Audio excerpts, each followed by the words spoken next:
Hello दोस्तों, welcome to new video of that Liverpool guy. आज के वीडियो में हम बात करेंगे जो भी ये डोमेस्टिक कप के फिक्सचर हुए हैं, उनके जो इंपॉर्टेंट रिजल्ट आए हैं उनके बारे में, जिसमें हम कवर कर लेंगे बारसा जो आप कह लो कि सुपर कप जीत गई, उसके बारे में थोड़ी बहुत चर्चा करेंगे। एक बहुत ही बड़ी न्यूज वैसी भी है कि भाई मैनचेस्टर यूनाइटेड ट्रॉफी लिस्ट जा रहा है एक और सीजन, वो बाहर निकल चुके हैं। वो हार गए हैं ब्राइटन की सेकंड टीम से अपने होम पे। उस पर थोड़ी बहुत चर्चा करेंगे, स्पर्स के बारे में भी थोड़ा डिस्कस करेंगे, क्योंकि वहां पे भी एक बहुत ही बड़ा आप कह लो ना कि रिजल्ट आया है। एस्टन विला जीती है, स्पर्स हारी है, वो भी थोड़ा डिस्कशन की बात है। और हम अपने गेम के बारे में बात तो कर ही सकते, मगर मैंने प्रीव्यू ऑलरेडी अपलोड कर दिया है कल। अगर आपने ना देखा हो, ये वीडियो के बाद आप डेफिनेटली चेकआउट करना, मैं लिंक डाल दूंगा डिस्क्रिप्शन में। तो स्टार्ट करते हैं आज का वीडियो। अगर आपको ऐसे वीडियो पसंद है ना, तो सबसे पहले तो भाई सब्सक्राइब कीजिए इस चैनल को, लाइक कीजिए ऐसे वीडियो को। स्टार्ट करते हैं। देखो, सबसे पहले मैं कवर करूंगा बार्सिलोना और रियल मैड्रिड के बीच के जो मैच हुई वो।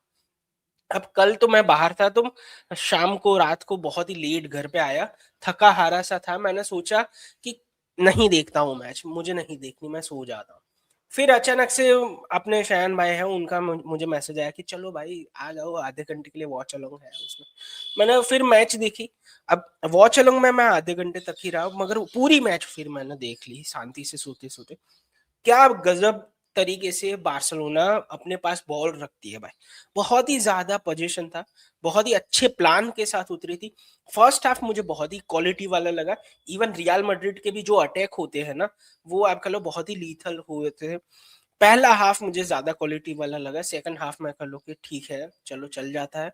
मगर एक मेरी कंप्लेन है बार्सिलोना से कि भाई बार्सिलोना है ना, उनका डिफेंस मुझे उतना अच्छा नहीं लगा। स्पेशली अब इवन कुबारसी बोल लो, एरिक गार्सिया था शायद, एरिक गार्सिया बोल लो, बाल्डे बोल लो, जब भी विनीशियस जूनियर बॉल लेके रन करता था उनके तरफ, कोई बंदा टैकल मारने को तैयार नहीं था, उसको छूने को तैयार नहीं था, और वो आराम से निकल जाता।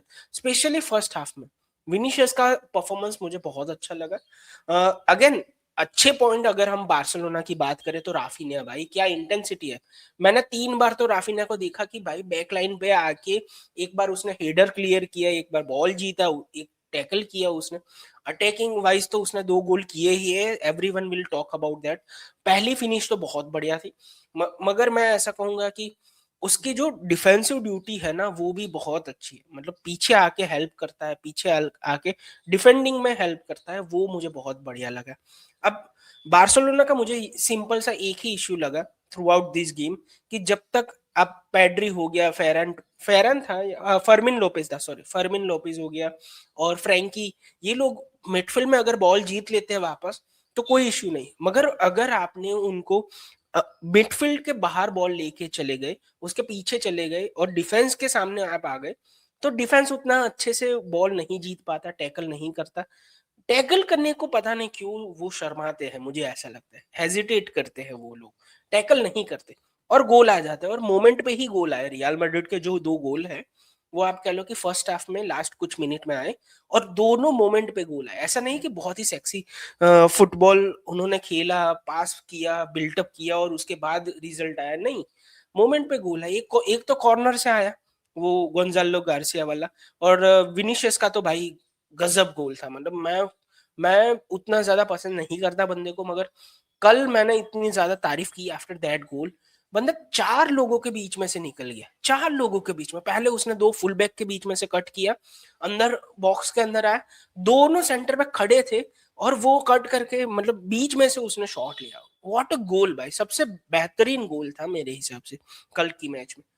अगर मैं सामने बार्सिलोना की बात करूं, यमाल अच्छा खेल रहा था, लेवांडोस्की का फर्स्ट टच कितना बढ़िया था फॉर हिज गोल, बहुत ही सुपर फर्स्ट टच। और राफिनिया की तो मैं तारीफ करते ही रहूंगा, क्योंकि मुझे बहुत बढ़िया लगा। स्पेशली देखो, अटैकिंग वाइज तो हर एक प्लेयर अच्छा होता है, जैसे विनीशियस हो गया, जैसे अपने पास भी बहुत प्लेयर है जो आप कह लो कि बहुत ही टैलेंटेड है अटैकिंग वाइज, मगर आप एक्स्ट्रा क्या प्रोवाइड करते हो वो आपको डिफरेंट बनाता है।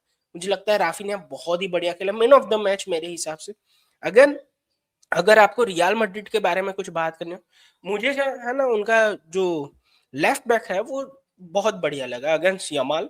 उसने 2-3 बार बॉल को रोका, आप कह लो कि इवन दो फिर भी यमाल इफेक्टिव रहा कल के मैच में, मगर वो जो थ्रेट होता है ना कि अपने दम पे अकेले गोल करके चले जाता है, वो नहीं कर पाया। मैं उनके जो रियल मैड्रिड के लेफ्ट बैक है उनकी बिल्कुल तारीफ करूंगा। उसके बाद इंजरीज भी हुई, लास्ट में रेड कार्ड भी मिल गया।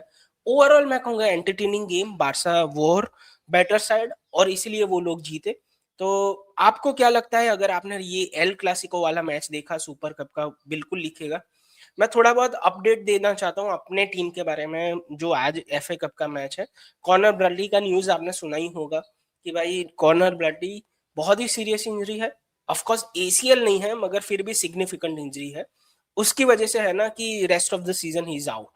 अब आई डोंट नो कैसे लोग रिएक्ट करते हैं, मगर बीच में जो चल रहा था ना कि भाई उसने सॉरी बोल दिया तो खत्म हो गया मामला, मुझे पता नहीं चल रहा कि एफए क्यों अभी तक एक्शन नहीं लिया, प्रीमियर लीग ने क्यों अभी तक एक्शन नहीं लिया जो इंसिडेंट हुआ उस पे। I think it was disgraceful. आपको पता होगा नहीं होगा वो अलग बात है। एक बंदा पड़ा है जमीन पे, आप उसको छू ही नहीं सकते। तो मुझे तो अभी भी उसके बारे में थोड़ा गुस्सा है।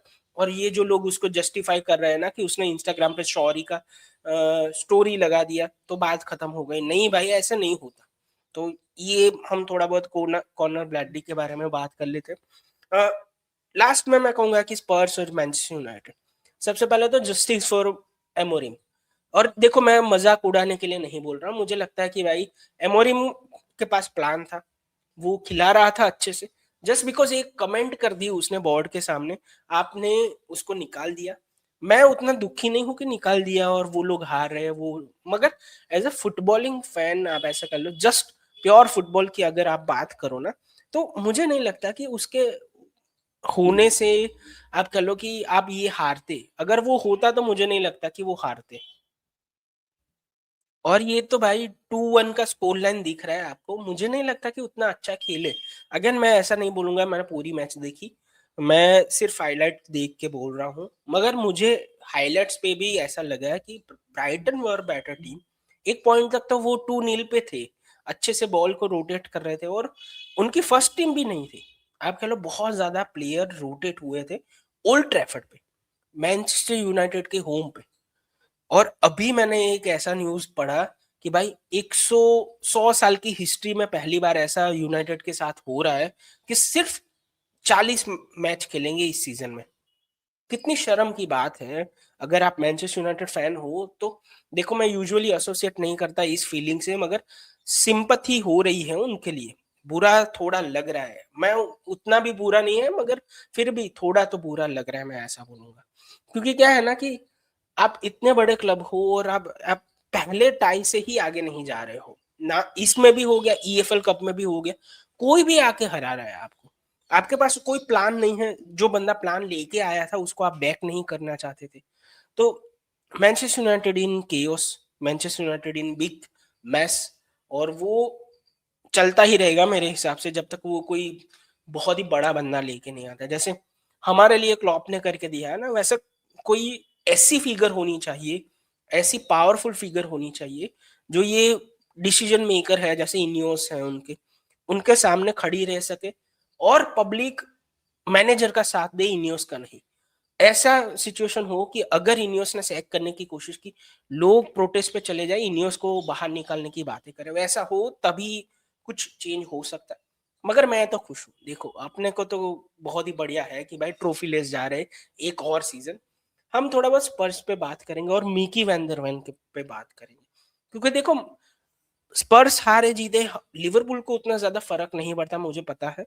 मगर again a big club, top 6 का क्लब है, क्वालिटी प्लेयर्स है उसमें, और specially Micky van der Ven जो हमारे लिए आप खेलो ना कि एक टारगेट बन सकता है, और क्वालिटी प्लेयर है।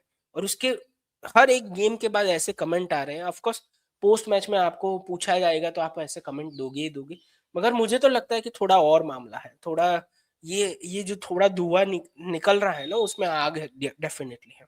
तो अगेन विला से हार गए कप के बाहर, मुझे भी लग रहा है कि वो भी ट्रॉफी लेस जाने वाला है, मुझे नहीं लगता कि कुछ जीतेंगे वो लोग। अभी भी है वो यूसीएल में, मगर अगेन अगर आप स्पर्स के फैन को खुद को पूछ लो ना कि क्या तुम्हें लगता है कि यूसीएल जीतेंगे, तो वो मना ही करेंगे जी, इतनी बुरी हालत है उनकी। मैं तो सिर्फ इतना बोल रहा हूँ कि मिकी वैन der Ven के बहुत ही स्ट्रॉन्ग कमेंट थे। अगर आप देखो तो वो क्लियरली इंडिकेट करता है कि he is not happy at club. I hope कि भाई अगर वो मार्केट में अवेलेबल हो तो लिवरपूल इंटरेस्ट दिखाए, क्योंकि I think he is a very good, आप कह लो left side centre back slash left back, या फिर आप उसको मल्टीपल पोजीशन पे यूज कर सकते हो और हमारे लिए वो इफेक्टिव बन सकता है। तो अगर वो मार्केट में आया तो हमको उसके पीछे जाना चाहिए। आपको क्या लगता है वो भी लिखना। देखो तीनों टॉपिक पे हमने बात कर ली, ब्रैडली की इंजरी के बारे में बात कर ली, रियल मैड्रिड का जो परफॉर्मेंस था, बार्सिलोना जो डोमिनेट किए उसके बारे में हमने बात कर ली, और मैनचेस्टर यूनाइटेड के बारे में थोड़ी बहुत चर्चा कर ली। आपको क्या लगता है इन तीनों टॉपिक पे? कमेंट में लिखना। अगर आपको ऐसे वीडियो पसंद है please consider subscribing to the channel. चलो मिलते हैं नेक्स्ट वीडियो में, तब तक के लिए गुड बाय।